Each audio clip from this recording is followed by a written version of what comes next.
வந்து இந்த படத்துடைய நம்பர்ஸ்லாம் பேசினாரு. நான் ஆடியோ லான்ச்சில் சொல்லிட்டேன், இது வந்து எங்களுக்கு ஆல்ரெடி லாபம்னு. நான் அன்னையிலேருந்து இதோட நம்பர்ஸை பற்றி நான் பேசுகிறத விட்டுட்டேன்.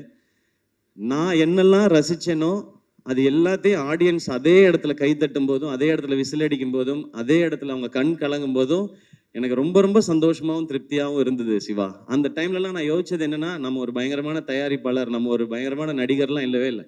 நம்ம ஒரு நல்ல ரசிகன் அப்படின்றது எனக்கு தோணுச்சு. ஏன்னா இந்த சினிமாவும் படங்கள் பண்ணிக்கிட்டே இருக்கும்போது விமர்சனங்கள்லாம் சில இது வந்துட்டே இருக்கும்போது நம்மளை அது குழப்பி விட்டுரும். எனக்கு அது நடந்திருக்காது. அப்போ குழப்பும் போது நம்மளுக்குள்ள இருக்க ஏன்னா எனக்குள்ள இருந்த ரசிகன் தான் என்னை இந்த சினிமா கூட்டிட்டு வந்திருக்கான். வேற யார் கூட்டிட்டு வருவான்? அந்த ரசிகன் தான் கூட. அவன் கரெக்டா இருக்கானா, அவன் அலைவா இருக்கானான்றதுல எனக்கு ஒரு குழப்பம் இருந்துட்டே இருந்துச்சு. அந்த குழப்பத்தை மொத்தமா தீர்த்தது இந்த தாய் கிழவியும் சிவகுமார் முருகேசனும் தான்.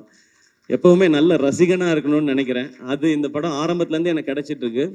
இந்த கதையை நிஜமாக்கிய அதுக்கப்புறம் சுதன் வந்தார், பேஷன் ஸ்டுடியோஸ்.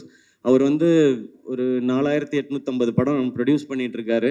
அதில் ஒரு படமாக இந்த படம் இருக்குது. அவருக்கு ஞாபகம் இருக்குமான்னு தெரியல. இந்த ஃபங்க்ஷன் அடிக்கடி வைக்கிறது காரணமே சுதன், நீங்கள் தான் இந்த படத்தோட ப்ரொடியூசர், இந்த படத்தில் நீங்களும் இருக்கீங்க, வாங்க ஃபங்க்ஷனுக்கு வந்துட்டு போங்கண்ணா, சிவா வந்துட்டு போகிறேன் அப்படின்னு சொல்லி வந்துட்டு போவார். காலையில் ஒரு பூஜை போடுவார், சாயங்காலம் ஒரு சக்ஸஸ் மீட் போவார், அந்த மாதிரி இருக்கார். ஸோ சுதன் உள்ளே வந்தோடனே அவரும் பயங்கர எக்ஸைட் ஆகிட்டார் இந்த படத்தை பற்றி.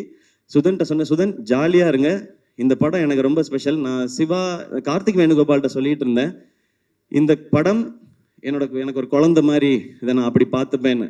அப்படி தான் நான் பார்த்துக்கிட்டு இருக்கேன் இப்போ வரைக்கும். ஸோ என் குழந்தை எனக்கு என்ன காசு கொடுத்துச்சுன்னு நான் பார்க்க மாட்டேன்.